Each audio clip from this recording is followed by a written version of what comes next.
On va voir ensemble les différentes techniques que j'ai mis en place pour pouvoir au moins augmenter le taux de livraison de mes produits. Ceux qui ne me connaissent pas ou bien qui sont nouveaux aussi sur la chaîne, moi c'est Ismaël Smoro. Je partage mon vécu sur l'e-commerce africain et réellement ce que je traverse, mes galères, je dirais pas. J'essaie d'être assez transparent. Tout ce qui est comme bonne ou mauvaise chose, je vais quand même vous le dire sans langue de bois. Je pense que vous devez connaître la réalité parce que c'est extrêmement important. Pour ceux qui ne savent pas, j'ai mis 3 livres en description qui vont vous permettre de pouvoir vous lancer assez rapidement sur Facebook et aussi des conseils sur Alibaba et en plus une liste de produits que vous pouvez lancer assez rapidement. Donc je pense qu'on va y aller pour essayer de résoudre ensemble le problème de la livraison en Afrique. Comme je le disais, généralement, lorsque on peut être très bon en Facebook Ads, en YouTube, on va aussi envoyer beaucoup de clients et ils vont commencer à payer. Mais le problème encore, ici en Afrique, c'est de réussir à livrer les personnes parce que ça reste un réel casse-tête. En Europe, c'est assez facile parce que d'une fois que la personne a déjà payé par carte, il s'engage, il est déjà engagé, donc il attend son produit, il veut réellement son produit. Ce qui n'est pas le cas, généralement, quand on fait ça ici.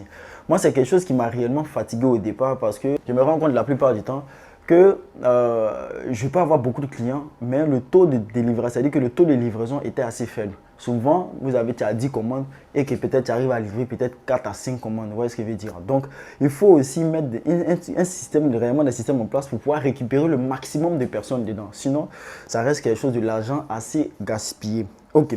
Donc, la première des choses que moi j'ai essayé, j'ai mis en place quand je débutais réellement, c'était de signer des contrats avec les livreurs. Pourquoi? Parce que le problème ici, c'est que quand quelqu'un commande quelque chose chez vous, il n'est pas engagé, c'est-à-dire que le lendemain, il peut s'élever, il va dire par exemple, il est malade ou il a un problème ou bien il a quelque chose. Vous voyez ce que je veux dire? Parce qu'il n'a pas encore donné l'argent. Maintenant, lorsque vous donnez le colis par exemple au livreur et que le livreur peut-être l'appelle, vous voyez ce que je veux dire? Le livreur l'appelle, il peut dire que peut-être l'endroit où il a indiqué, il n'est plus là-bas, peut-être il est dans un autre endroit encore. Maintenant, si effectivement le livreur, vous n'avez pas signé de contrat peut-être avec le livreur, souvent il ne saura pas réellement comment s'engager. Il peut dire qu'il n'a pas pu avoir la personne et vous allez encore payer le coût de la livraison. Moi, au départ, j'ai pris quelqu'un, je lui ai dit simplement que je lui remets toutes les commandes. C'est-à-dire que toutes les commandes que je vais lui donner, mais en contrepartie, il doit s'engager, il sera payé que lorsque peut-être il pourra livrer la personne. Parce que je dis ça, c'est le départ, j'avais signé des contrats comme ça avec eux. Donc, toutes les commandes que j'avais, il avait l'exclusivité.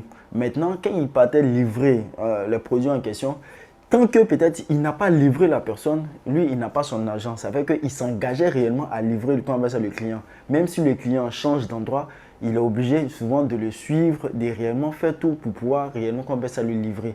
Ça, c'est l'une des choses que j'avais mis vraiment au départ en place qui m'a réellement permis de pouvoir augmenter quand même légèrement parce que j'engageais quand même les livreurs.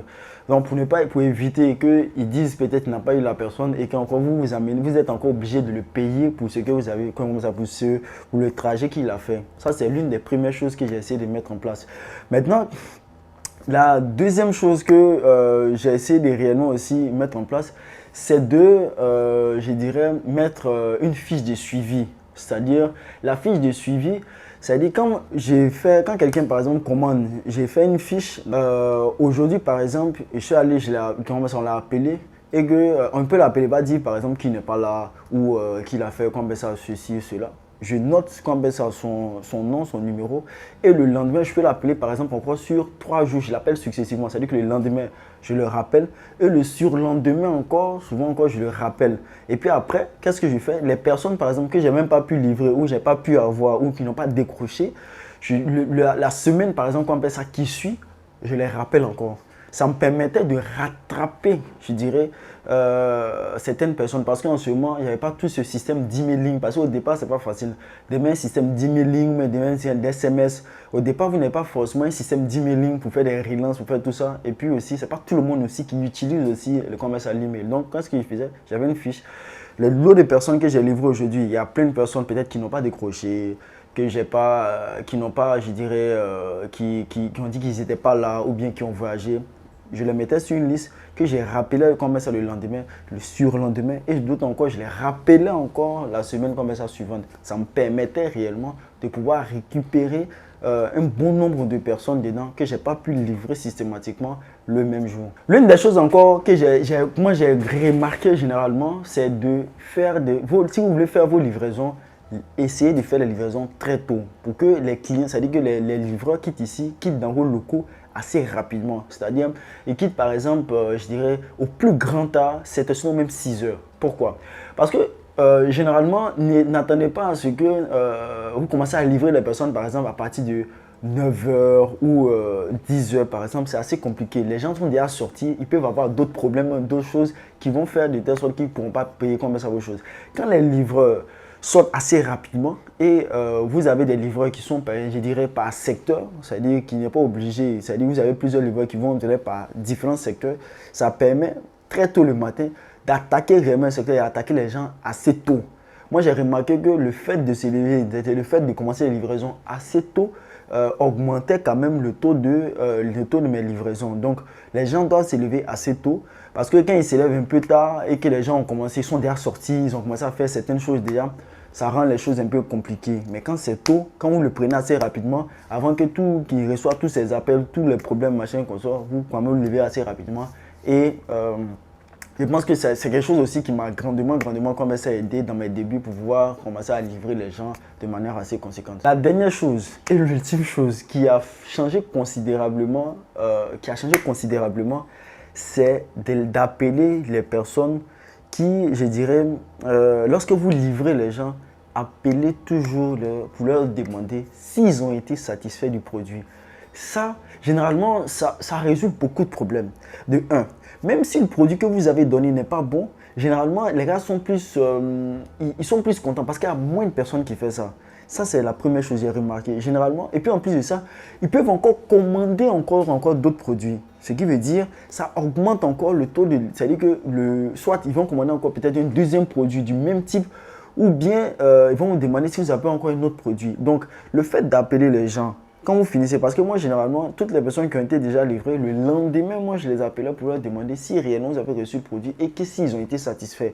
Ça fait un changement assez drastique dans la manière dont les gens voyaient combien ça ma boutique. C'est extrêmement important. Donc, essayez de mettre ces choses en place.